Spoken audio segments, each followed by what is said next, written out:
Então, engraçado, e assim tá funcionando. Alô?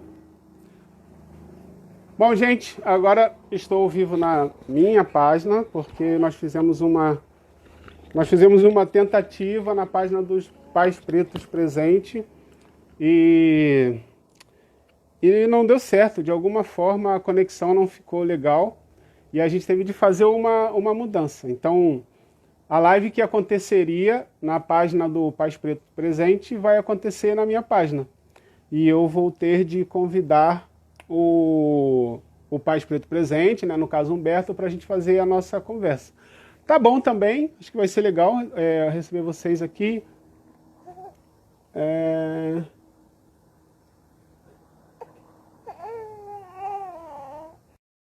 Vamos ver, acho que vai dar certo. Ele já enviou a solicitação. É mole, agora deu certo. Agora foi. Vai ficar para a história isso aí, cara, para tentar explicar. Eu não entendi o que aconteceu. A Eu conexão daqui. mandei o tema nos comentários. Eu não sei se dá para você fixar, mas se não der, tranquilo. Eu acho que eu não vou conseguir fazer isso agora. Ah, é? Mas Tranquilo, tranquilo. então eu estava explicando para a galera, né? Porque agora de repente na minha página apareceu uma transmissão ao vivo com a Olivia, mas essa Ah, que live era para o Pais lindo. Pretos presente, mas não deu. Aí a gente vai fazer aqui na página do papai. Nossa, que Então, lindo. Não. obrigado por ter aceito fazer essa conversa a partir da minha página.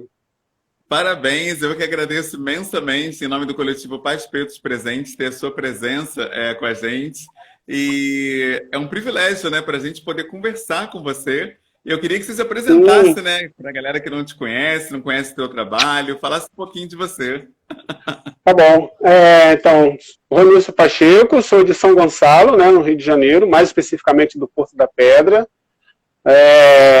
Sou teólogo formado pela PUC-Rio e foi uma experiência, uma graduação, uma experiência muito importante. Tenho um histórico de ativismo também pelo Rio de Janeiro, basicamente nas temáticas da questão racial, violência policial e direito à cidade, né? Acompanhei bastante os processos das remoções, né, de muitas famílias durante os grandes eventos e tudo mais, é, das causas do MTST, por exemplo. Essas relações com a cidade, né, transporte, acesso à cidade, áreas de lazer e etc., algumas questões sobre a cidade.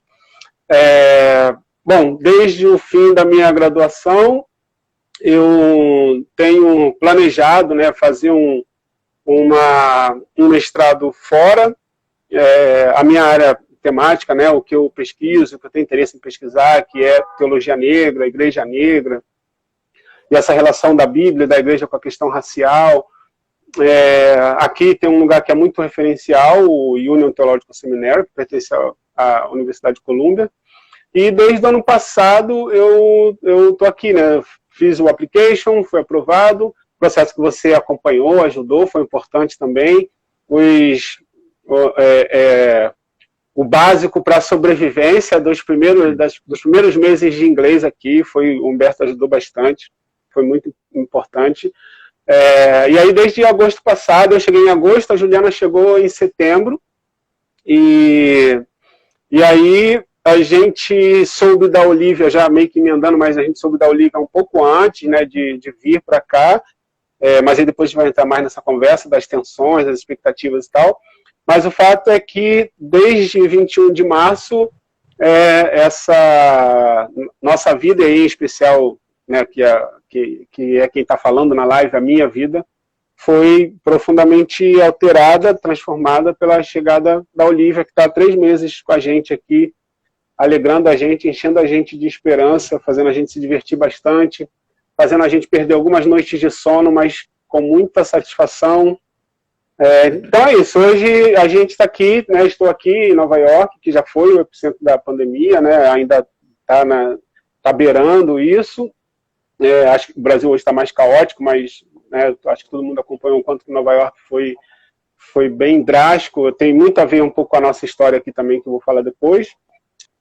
Mas hoje a gente está aqui, eu estou aqui no mestrado e a gente está agora num período de break do verão, então a gente está aqui curtindo a Olívia e curtindo um pouco mais a cidade, né? À medida em que a quarentena vai diminuindo e a crise vai baixando, a gente vai tendo mais condições de curtir um pouco mais com a cidade. Ela está querendo comer o fio do fone, mas é isso. Essa é, bem resumidamente, minha trajetória, minha história aqui.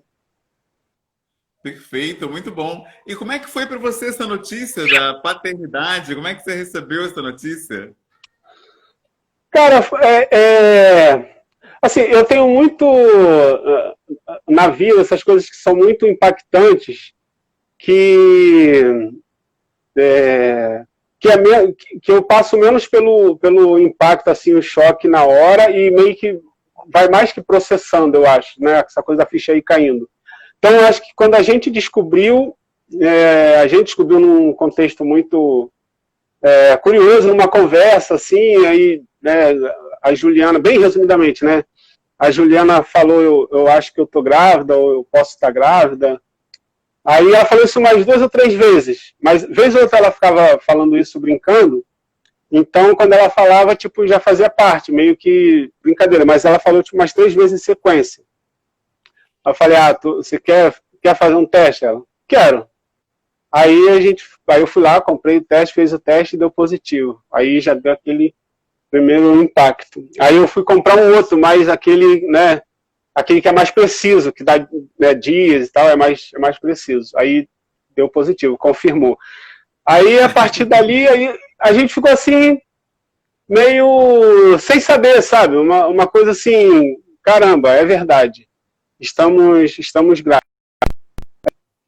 Fiquei meio extasiado, assim, meio... Fiquei feliz pra caramba, é engraçado, né? Muito feliz. Mas a reação não era uma reação eufórica, era uma reação meio aérea, assim, sabe? Meio que pensando, tinha um pouco do resumo da vida, assim. E aí a ficha foi caindo aos poucos, né? Veio em mente o que a gente tinha pela frente, que era sair, né, do país, né? Era uma coisa que já estava certo, né? Foi bem perto, então já tinha passado todo o processo, já tinha data, né, no caso, para poder vir e tudo. E todas essas coisas vieram em mente, né? Sair daqui, estar em outro país, sem a família, num contexto de sistema de saúde completamente diferente, tudo muito diferente, sem o domínio, né, do idioma, a gente falava o suficiente para uma sobrevivência diária, né? Mas isso exige um outro expertise, que você precisa se sentir muito mais seguro e tal, um domínio 100% no caso, né? Assim, falava, mas isso para te dar plena segurança. Então todas essas coisas vieram em mente, assim, se tornou um grande desafio, uma grande expectativa, muita ansiedade. Então tinha um contexto difícil também, porque a Juliana veio de um histórico de trombose, uma trombose que ela teve e tal, então tudo isso meio que desagou, assim.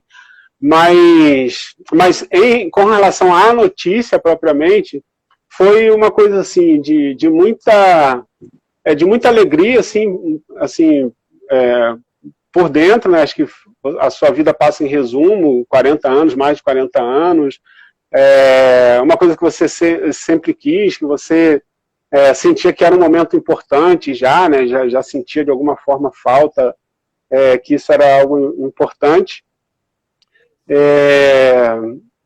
E aí aquilo aconteceu, entendeu?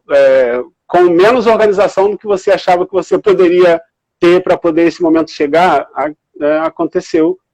E é isso, eu fiquei muito aéreo, assim, minha reação foi muito engraçada. A Juliana sempre zoa, assim, que eu fiquei meio relax, assim, meio que curtindo, feliz, rindo, e aí a gente tinha os altos e baixos de ansiedade, muita satisfação, engraçado. Nossa, incrível. E você teve um pai presente também? Como é que foi a sua relação com a paternidade enquanto filho? Sempre tive, cara. Isso é muito legal, assim. Minha experiência, né, com os meus pais, mas aqui falando em particular do meu pai, né, meu pai e minha mãe, mas falando do meu pai sempre foi, assim, muito muito presente, sempre foi muito parceiro, muito duro também, eu acho que, né, acho que meio que parte assim, da nossa criação, não era uma coisa também muito fácil, mas meu pai era muito divertido, eu tenho muitas histórias divertidas do meu pai, ele fazia questão de ser divertido, era engraçado, eu de vez em quando fico imitando o jeito dele dançar, a forma como ele falava e reclamava de algumas coisas. Eu tenho uma memória assim, afetiva muito grande de quando ele fez uma parada simples, fez um arco e flecha para mim, sabe, era comemoração do dia do índio, né, e tal, e aí, assim, a gente tinha condições muito precárias, né, mas eu achei que ele foi tão criativo, que ele pegou uma parada de PVC, fez uma parada que funcionava mesmo, sabe, e eu vi ele dedicado em fazer aquilo, eu achei que poderia ter feito uma coisa de cartolina, sei lá, feito um desenho, mas ele fez um artefato mesmo, assim, um arco e flecha bem feito, sabe? Uma parada... E eu achei aquilo, eu guardei muito aquilo, eu achei aquilo o máximo, assim, dele ser tão dedicado, né? Então é isso, eu tive um pai presente, assim, um pai muito amigo, muito parceiro, assim, divertido também. Foi muito legal.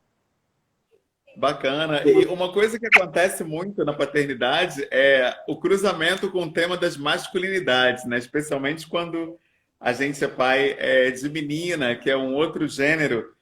Como é que é essa experiência de ser pai de menina? Você acha que as questões que cabem ao universo feminino vão ficar para Juliana, tipo cuidar de cabelo, falar futuramente de sexualidade, maquiagem, ou você pretende adentrar o universo feminino aí nessa paternidade? Eu pretendo, estou falando para eu mostrar a Olivia aqui, que ela quase não está aparecendo.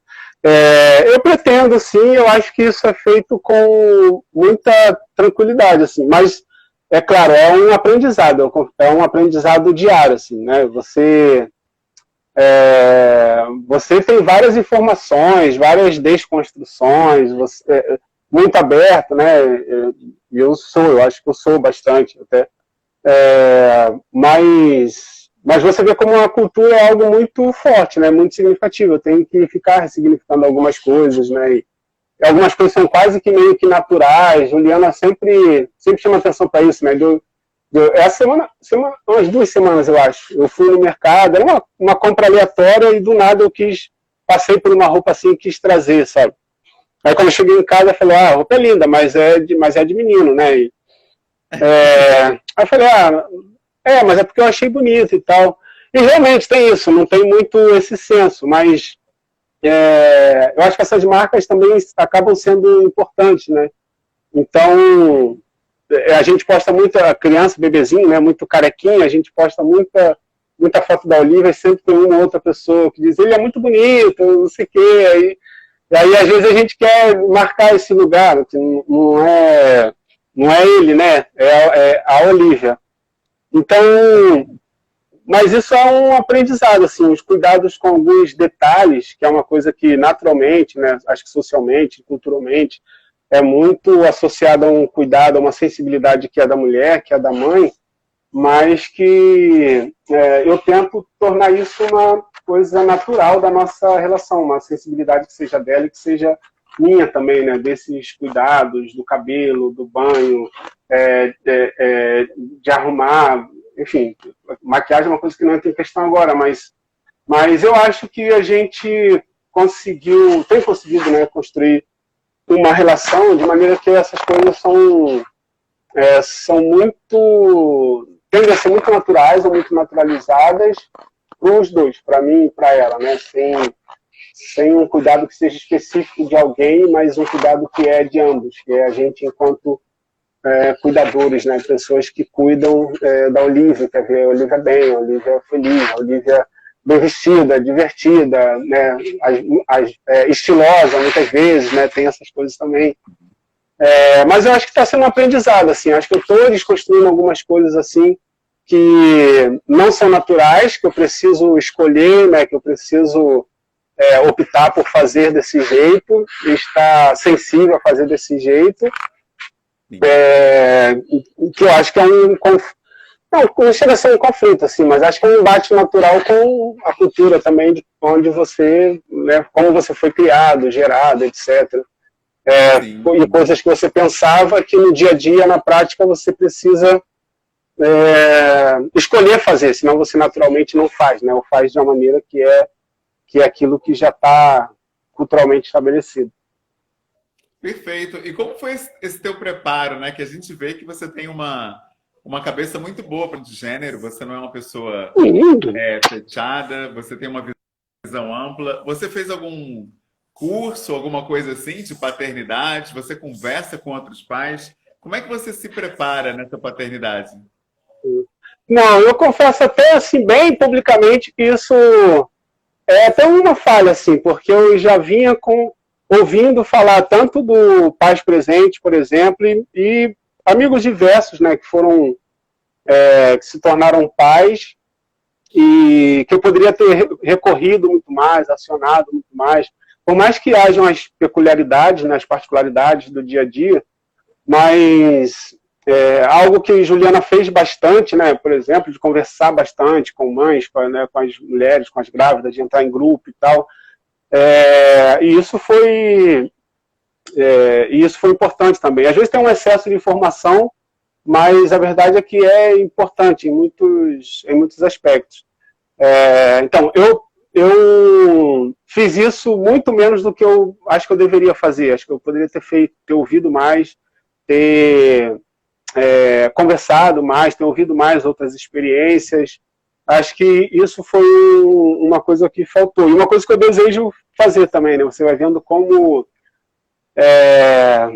isso faz o seu ciclo de amizades mudarem também, né? Domingo acho que foi domingo, eu acho, que a gente encontrou um casal de amigos que moravam no mesmo prédio que nós nos mudamos, né? Exatamente por causa do Covid-19, tivemos de evacuar o prédio, então foi uma coisa assim bem corrida. E a menina também estava grávida, então o nome dela é Sofia, né? A mãe dela é russa, ela é bem branquinha. Eu postei foto esses dias. E eles, Olivia e Sofia têm umas 2 semanas de diferença, né? E elas nunca tinham se visto, né? Nunca tinham se encontrado por conta da quarentena e tal. E a gente se encontrou agora semana passada. E foi uma experiência interessante, assim, um primeiro contato com esse seu ciclo de amizade que muda um pouco, né? A gente já tem um convite de um casal também, que tem filhos também, tem um casal de filhos, e convidou a gente, então as agendas, né, vão mudando. Ela tá querendo dormir, tadinho. As agendas vão mudando também. Então eu acho que eu poderia ter ouvido mais, sabe? Eu acho que com relação essa coisa de ser mais aberto, ter a cabeça assim mais aberta e tudo mais. Meu filho, tá rindo pro papai? De ter a cabeça assim mais aberta e tal. Acho que isso vem de outras construções, assim, né? Acho que eu ouvi muitas histórias e também na minha família eu ajudei a criar, né? Criei é muita coisa, mas ajudei a criar quase todos os meus sobrinhos, né? 2 sobrinhas e um sobrinho. 3 sobrinhas, na verdade. Mas acho que mais intensamente 2 sobrinhas e um sobrinho. Então, de alguma forma, acho que essa sensibilidade, assim, esse cuidado, ele já havia, sabe? Acho que eu tive alguns ensaios no sentido do cuidado, da atenção, né? Da paciência, do carinho. Eu acho que teve um pouco desse ensaio. Mas eu acho que eu preciso ouvir mais meus pares, meus amigos, acho que eu preciso ouvir mais histórias, preciso te ouvir mais, preciso ouvir mais outros irmãos que têm vivenciado essa experiência. Perfeito. E a paternidade, ela teve algum impacto na sua militância, na sua visão de mundo, ou ainda é cedo para fazer esse tipo de avaliação? Bom, é cedo para fazer, de repente, avaliações mais complexas, né? Mas é possível dizer que sim, eu acho que você muda tudo, né? Eu acho, não sei como é que foi assim para você, o entrevistado sou eu, mas você muda tudo, né? Eu acho que comigo não foi diferente, a gente mudou completamente. As escolhas que você faz não são escolhas mais, né, você faz para você, ou que você fazia antes, concessões ou escolhas que você faz por causa da sua esposa, por exemplo, né? Agora é uma vida que gira em torno da Olivia, né, praticamente. Então, só para, por exemplo, a questão da militância, né? Aqui nos Estados Unidos passou todo esse período de muitos protestos, de manifestações, etc., né? Acho que todo mundo sabe, acompanhou, das lutas antirracistas. Mesmo no contexto da pandemia, todo mundo na rua e a gente ficou pensando, né, que se não fosse a Olivia, ele já estaria lá, pelo menos uma vez, estaria mais presente, mais ativo, né, tanto presencialmente quanto acompanhando mais. E com a Olivia não, a Olivia sempre vinha em mente, né? Você tem menos contato com pessoas, sobretudo em manifestações, multidões, porque a gente precisa estar bem e saudável para cuidar da Olivia, a gente quer que a Olivia esteja bem.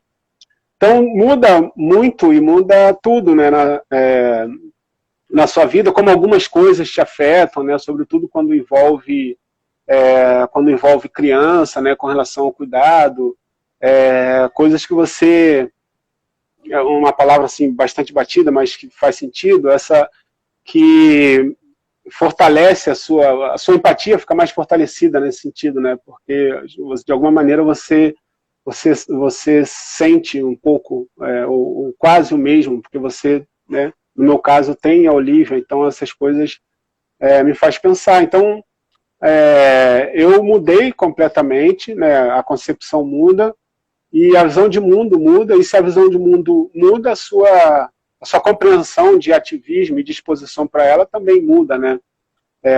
Inclusive de pensar por que você faz o que faz, né? Antes você era, talvez eu fosse muito mais generalista, né? Eu quero que contribuir, que o mundo seja melhor, eu quero que o mundo seja justo, né? Mas hoje eu vou afunilando e eu vejo que eu quero que Olivia tenha um mundo justo, entendeu? Eu quero que Olivia tenha um mundo em que o racismo não seja capaz de atravessar a vida de uma jovem negra, como hoje acontece, entendeu? Então ela entra também como um background assim, das coisas que você milita, das coisas que você acredita. Faz muita diferença. Perfeito. E como é que é a realidade dos Estados Unidos? Vocês vivem também com essa preocupação constante que a gente tem aqui no Brasil com racismo, violência policial, olhares na rua, ou a sociedade é mais receptiva, uma família preta? Bom, tem uma coisa que é a realidade dos Estados Unidos. Eu acho que esse risco com relação ao racismo, à violência policial, ele é muito presente, né? Assim como no Brasil. Talvez um nível de violência que não seja tão intenso e tão... Talvez nós estivéssemos mais perto disso no Brasil. Mas nos Estados Unidos também. A diferença é que, primeiro, que a gente está em Nova York, que, né, apesar de todos os seus números, Nova York tem uma polícia que é muito violenta também, né, tem esse histórico e tudo mais, mas de qualquer maneira Nova York é uma cidade muito diversa, né? Nova York é meio capital do mundo, então as coisas de que todo mundo está aqui, então isso torna essas relações, a gente mora praticamente no Harlem, então a gente mora numa comunidade negra, praticamente, né? A gente congrega numa igreja negra, e talvez uma das igrejas negras mais importantes de Nova York, então é uma história que a gente foi descobrir depois, mas uma igreja que tem 210 anos, né, uma igreja negra importante. Então, e a gente está num contexto que está muito em torno da universidade, né, a gente está perto da Universidade de Columbia, então a gente sente isso diferente do que talvez seja um pouco mais a regra, né, nos Estados Unidos, de uma família preta imigrante de fora, as condições são diferentes, né? É claro que o cara que mora em Nova York, veio com a família e está numa condição talvez ainda ilegal ou não tenha estabelecido a sua condição, numa condição precária de trabalho, ele tem ele sente isso de outra forma, né? A gente vem numa condição em que a gente está vinculado a uma universidade, uma das grandes universidades, né, dos Estados Unidos, próximo de uma comunidade negra muito forte em Nova York. Então, acho que tudo isso faz a gente vivenciar isso isso diferente. Mas não significa que a gente não deva considerar isso. Pelo contrário, a gente deve considerar isso. E a gente considera isso, né? A gente considera esses cuidados, né? Com relação aos atravessamentos do racismo nas relações, né, sociais em Nova York, com relação à polícia, com relação a abordagens, com relação até como a gente se comporta e transita, né, pela rua, porque se você for submetido a uma abordagem, só ser submetido a uma abordagem já é uma situação tensa, né, cheia de ansiedades por diversas razões. Mas eu diria que a gente sente muito menos esse impacto do que talvez fosse comum, mas acho que por essas características, né, por essas questões que eu coloquei, acho que é importante, né, destacar. Perfeito. Você comentou que frequenta uma igreja Os dois negra. dormindo, né? O Apolo já foi. Ela também, ó. A Olivia também foi? Foi. Você falou que frequenta uma igreja negra, e aí me lembra as perguntas que mandaram pra gente. O pessoal perguntou o que é teologia negra. É isso? É a igreja de preto? Pô, mano, as pessoas só querem saber disso. Eu tô aqui hoje para falar, eu quero falar quem é a Olivia, pô. Vocês querem saber sobre teologia negra? Me ajuda. Mas vamos lá. Mas eu vou ser bem sucinto, tá? Claro. Não, claro que não, né? Teologia negra não é pura e simplesmente ter uma igreja de preto. A teologia negra é um pensamento teológico, uma corrente teológica extremamente importante e poderosa nos Estados Unidos, tem muita força com a comunidade negra. É uma teologia pensada a partir do contexto e da realidade do povo negro, portanto, do povo africano, levando em consideração todas as violências que começam no próprio continente africano com o povo negro até a sua chegada, né, pelo tráfico dos escravizados nos Estados Unidos, faz uma disputa hermenêutica e bíblica no sentido de recolocar a importância do continente africano e do povo negro nas leituras bíblicas e nas narrativas bíblicas, porque isso é importante no sentido da identificação, né, e de corrigir violências que têm acompanhado até hoje. A gente pode colocar violências do passado, mas no passado a escravidão propriamente, mas violências que têm acompanhado o povo negro, né, na medida em que faz-se de tudo para se acreditar que o seu background, o background do povo africano, não é um povo que tenha Deus, um povo que tenha alma, um povo que tenha santidade, mas um povo selvagem, primitivo, envolvido com feitiços, com feitiçarias e culto a demônios, etc. Né, e isso marca as relações que a gente tem com a cultura africana, com a religião africana, a espiritualidade africana, com a música africana, com a tradição africana, né, e tudo isso é atravessado pelo racismo. Então a teologia negra, ela trata basicamente disso, e aqui nos Estados Unidos ela foi extremamente importante, porque ela está por trás dos grandes movimentos de resistência pela libertação dos escravizados nos Estados Unidos. Quer dizer, todos os grandes levantes que houve nos Estados Unidos foram de negros e negras a partir da Bíblia, né, que fizeram isso pensando a partir da Bíblia, sobretudo no século XIX e início do século XX. Então, ela tem um papel importante e é claro, né, o papel que as Black Church, que as igrejas negras, têm também para a comunidade negra nos Estados Unidos. Então, a teologia negra trata disso, basicamente. Perfeito, muito bom. Obrigado aí pelo parêntese, né? E voltando à questão da paternidade, tem uma questão muito marcante na vida dos negros, que é a relação dos negros com o afeto. A gente tem até a Bell Hooks, por exemplo, que discute muito essa pauta no Vivendo de Amor. Ela fala como é raro para a pessoa preta, né, a experiência do afeto. A maioria dos pretos não teve carícias, palavras bonitas na infância, não teve essa vivência com os pais. Então, eu queria saber como é que é para você a sua relação paterna. Você consegue expressar afeto, acariciar a Olivia, dizer palavras bonitas? Você teve isso enquanto filho? E se não teve, de onde gerou isso? Que as pessoas falam que a gente não consegue dar o que não teve. Então, é isso mesmo? Como é que foi essa dinâmica aí do afeto na sua vivência? Primeiro com relação como filho, né?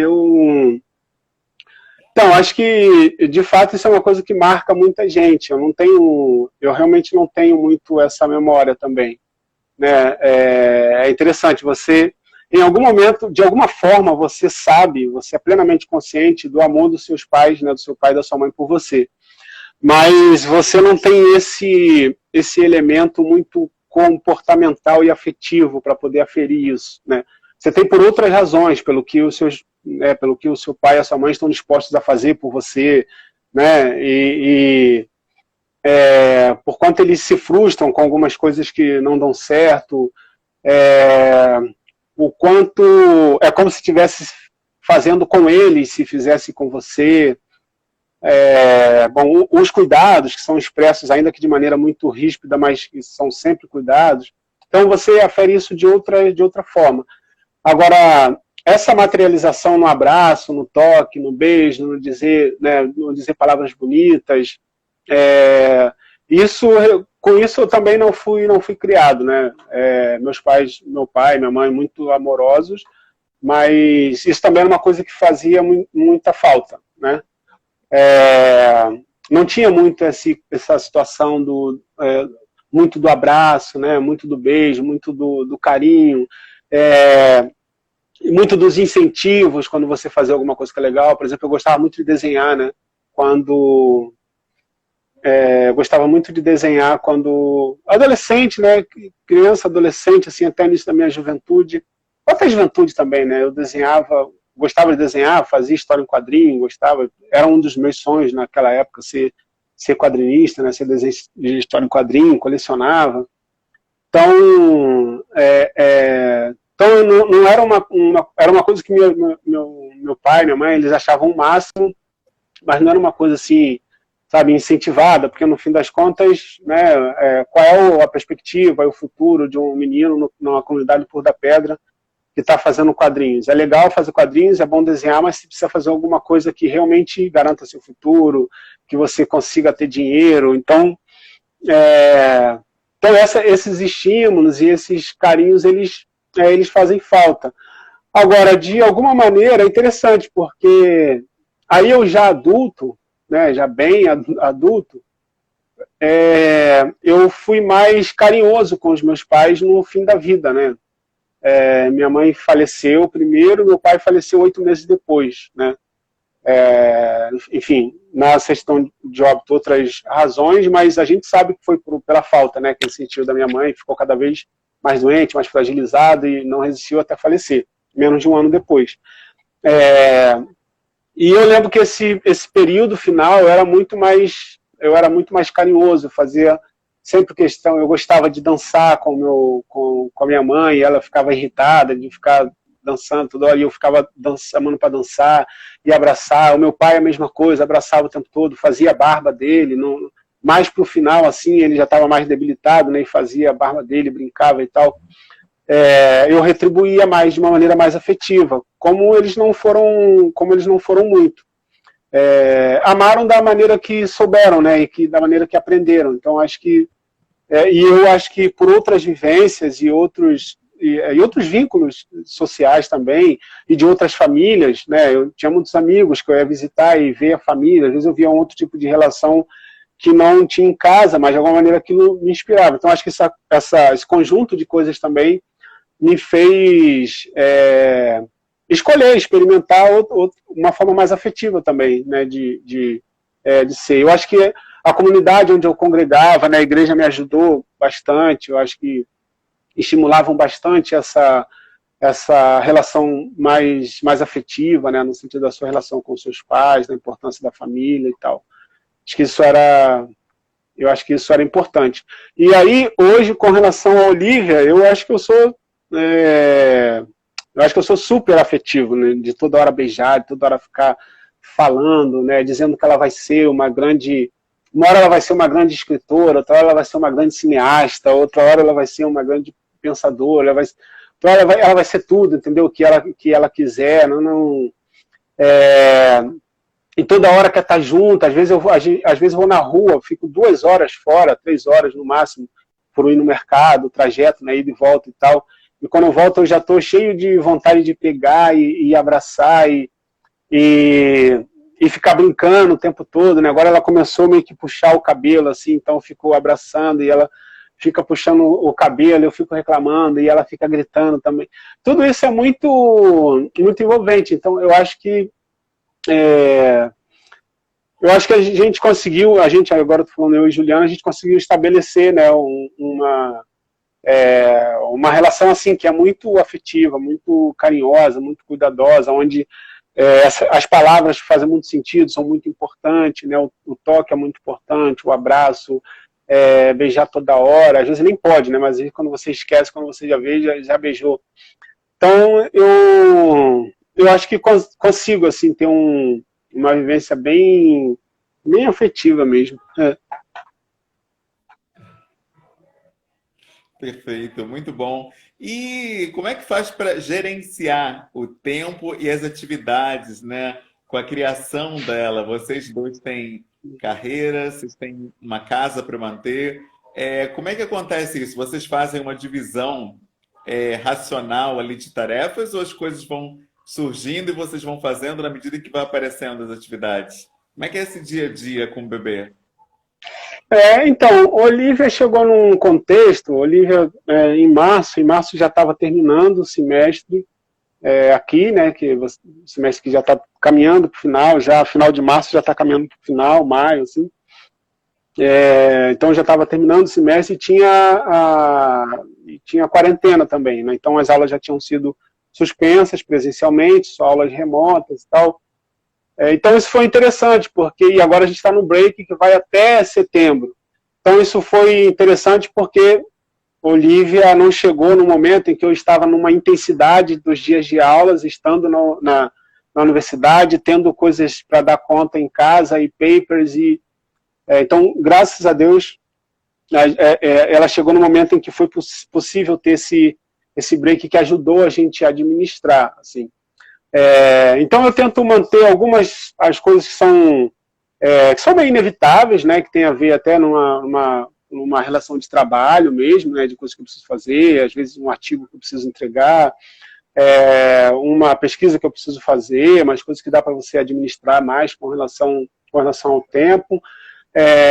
Tem as lives, né, no início eu aceitava muitas lives e aí a semana passava eu tinha live quase todo dia, ou às vezes 2 lives no mesmo dia, e isso foi meio que saindo do controle, assim, né, e aqui, né, sabe, se para um está fazendo alguma coisa, quer dizer, para eu, não nesse caso, com essa live especificamente, não, mas se eu tô, né, com a cara aqui na live, participando de uma live super interessante, conversando com alguém incrível, é porque, né, Juliana tá... Os bastidores é a Juliana cuidando da Olivia, e vice-versa, só que eu faço muito mais lives que Juliana. Então, passei a aceitar cada vez menos, ser muito mais seletivo com relação às lives, na verdade eu nem posso mais aceitá-las. E a gente tenta, assim, realmente administrar o tempo de uma maneira...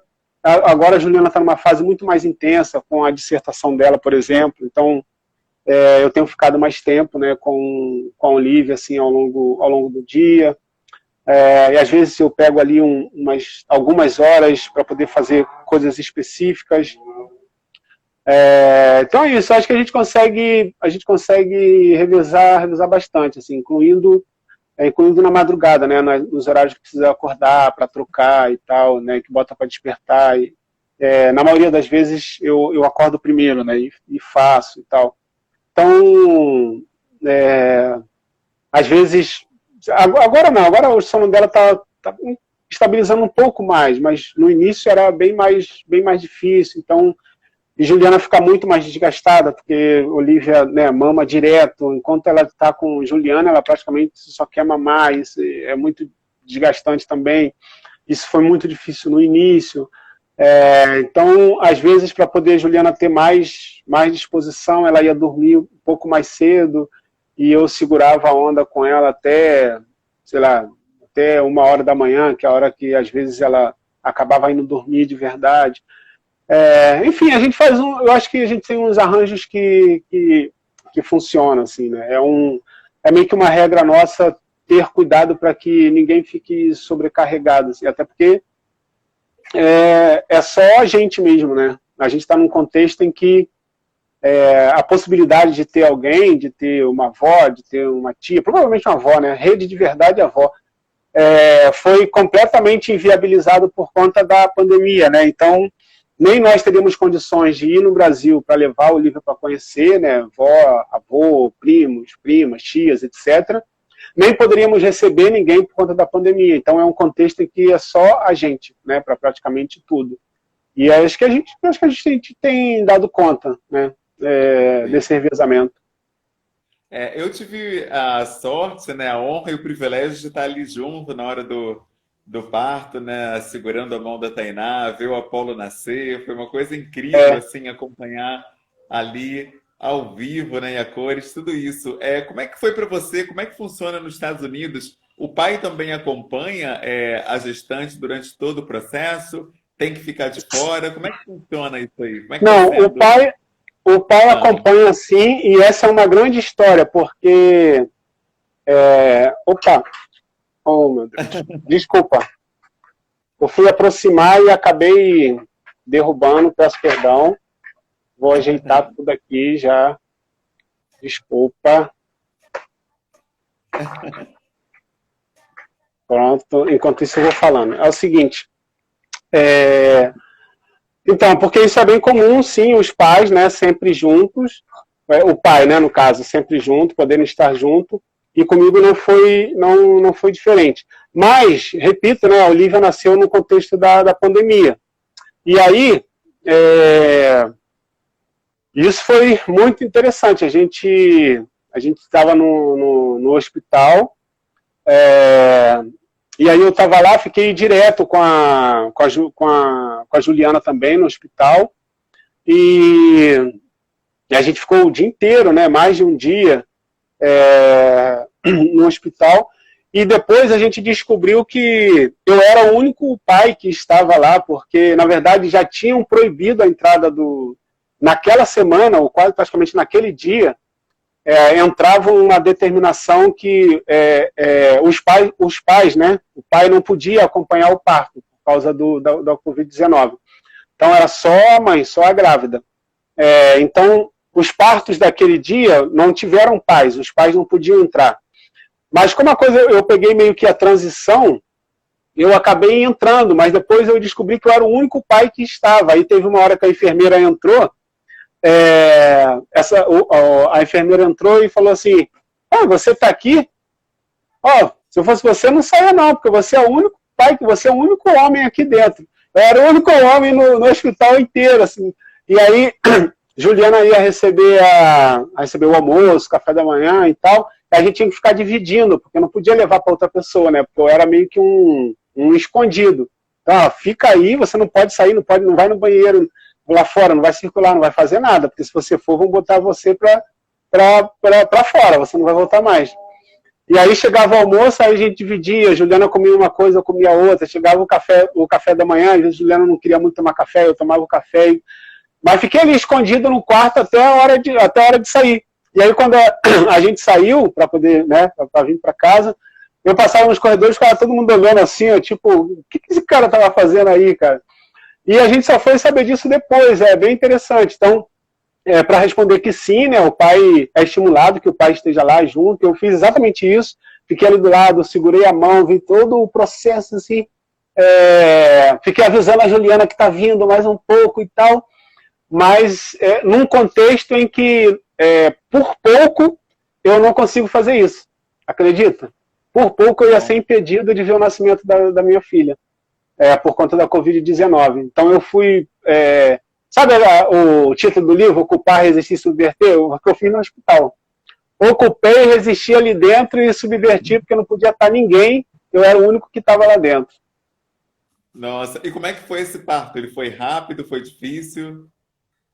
Cara, foi difícil. Ele foi rápido, o parto mesmo, assim, né? Vai nascer. Bom, foi rápido. Mas da cultura dos Estados Unidos um processo que é muito, muito longo, entendeu? A gente, você fica 2 dias no hospital, isso não é muito comum.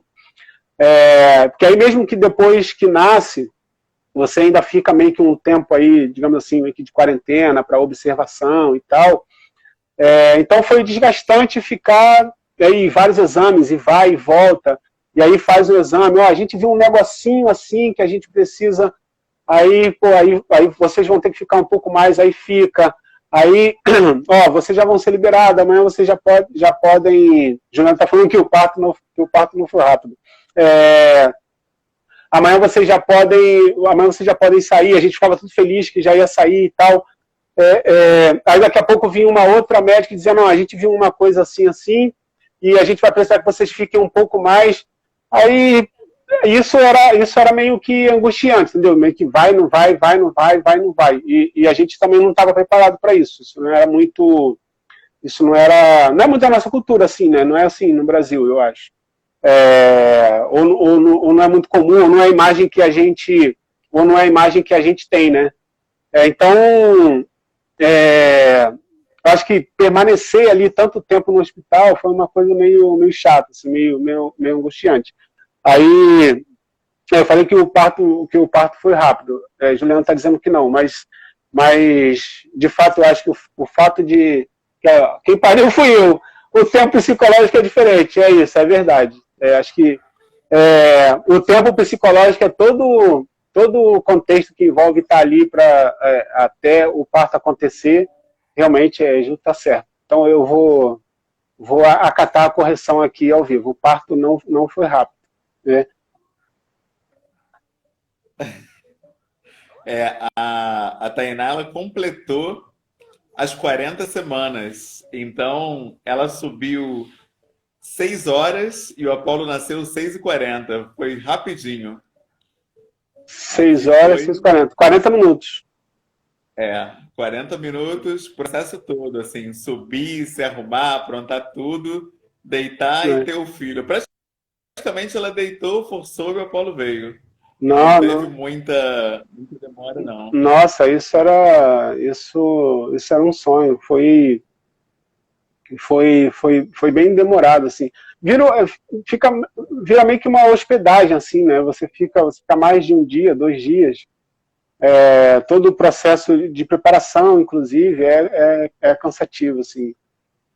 E a gente não era o que a gente esperava também. Eu acho que tem a ver com isso, né? Você tem uma outra ideia, assim. Agora, a gente precisa reconhecer que nós fomos muito bem tratados, uma equipe muito boa, uma equipe de muita qualidade, o médico, né, o ginecologista da Ju, o Dr. Shin, que a gente fica zoando chamando ele de Dr. Good, e todo o processo, quando a gente ia na consulta, Juliana tinha várias preocupações, tudo para ele era normal, tudo estava bom, good, normal. Tipo, nunca nada era um problema. Aí a gente botava o apelido dele de Dr. Good. Mas ele um profissional incrível, assim, sabe, acompanhando tudo de perto, muito atencioso. A gente foi muito bem cuidado, né? Estar no hospital é ruim, é chato, isso tornou desagradável. Mas a gente foi muito bem assistido, né? Eu faria essa ressalva também. Sim, a Monique perguntou se foi normal ou cesárea. Foi normal, foi induzido, né? Foi sem nenhuma interferência cirúrgica, mas foi induzido. Isso era algo que fez parte também desse longo processo dos dias ali no hospital. Perfeito. E aí, você pensa em quantidade de filhos ou deixa Deus agir? Rapaz, eu tô na fase, por enquanto, do deixa Deus agir, mas a gente tá achando que vai ser difícil a Olivia ficar sozinha, assim, sabe? Não ter alguém para dividir um brinquedo em casa. A gente acha, não sei. Tá certo, irmão. Vamos ver o que vem por aí. É isso. O Instagram vai cortar a gente, então antes que ele corte a gente, queria que você fizesse aí o seu encerramento, deixasse uma palavra final para a galera que está acompanhando, que pensa em ser pai ou que está no processo da paternidade. O que você pode passar aí para quem está caminhando para a paternidade? É, o que a minha curta experiência diz até agora, eu acho que mas isso tem muito a ver com o afeto envolvido, acho que isso é muito significativo, né? Não por simplesmente a paternidade, porque está esperando um filho, uma filha, mas tem muito a ver com o afeto envolvido. Então, a minha curta experiência com todo o afeto envolvido é que essa é uma experiência incrível, né?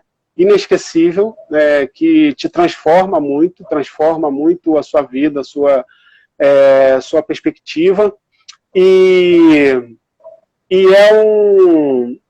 e que a gente possa estar pronto para um mundo de muita descoberta, porque você pode ter muitas informações prévias, poucas informações, muitas informações, mas é um mundo de descoberta diária, assim, muito interessante, né? De fato, cada pessoa, muito uma pessoa, sabe? Olivia é muito particular, muito peculiar. Então, eu não lido pura e simplesmente com uma paternidade, eu lido com Olivia, sabe? E Olivia tem coisas muito singulares, assim. Então, eu acho que está muito aberto para um mundo de descoberta que é diário, né? Que provavelmente vai ser um pouco ou muito diferente do que têm sido as descobertas com Olivia, mas de toda forma muito especial. Eu acho que é muito especial. Perfeito, irmão. Muito obrigado Falaram aí, pelo seu falaram tempo. das mensagens decisivas para os indecisos. Vai para E dentro. ó. Vai para dentro. Pô, muito obrigado, meu irmão, pelo teu tempo. Essa mensagem foi incrível, deu uma aula aí pra gente. Puxa, gostaria. Espero que você me entreviste daqui a um ano para ver que mais coisas eu tenho para Com elaborar. certeza. Você já sabe qual é a coisa mais importante que você quer passar para a Olivia? Rapaz, que pergunta legal, cara. Que pergunta legal. Eu resumiria numa palavra, assim, que eu acho que ela pegaria essa palavra e trabalharia essa palavra para tornar o que seria tão importante para ela. Eu acho que é viva, sabe? Acho que a coisa mais importante que eu quero passar para a Olivia é a possibilidade de viver intensamente, sabe?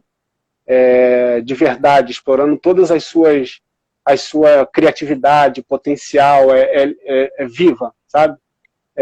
Uma vida que não tem as fronteiras impostas pela precariedade, pelo racismo, por dificuldades diversas. Eu acho que eu colocaria isso. A coisa mais importante é Olivia viva intensamente, né? E todas as implicações que a vida tem. Perfeito, irmão. É isso. Aula. Obrigado, hein? Pô, valeu, cara. Muito obrigado e parabéns também por esse trabalho, tá incrível. Está sendo uma experiência muito legal ouvir tanta. Em meio a agendas tão pesadas que a gente ouve, né? Pô, racismo e brutalidade policial todo dia, ninguém aguenta, né? A gente É poder ouvir verdade. pessoas falar das suas relações afetivas com os filhos e filhas é muito legal. Então, parabéns, assim, muito, muito top. Obrigado. A Tainá quer falar com a Juliana sobre maternidade também. Maternidade Boa, preta. boa, Agendar essa live aí. boa, muito bom. Obrigado pela experiência. Olivia está acordando aqui aos poucos, né? Mas dormiu de vez. Tá É isso, certo. mano. Abraço. Fique com Deus. Muito obrigado, hein? Deus abençoe Tamo vocês junto. e segue firme nesse trabalho maravilhoso. E obrigado à galera que participou. E foi divertido, foi muito bom. Que a gente tem outras É isso. oportunidades. Valeu! Abraço.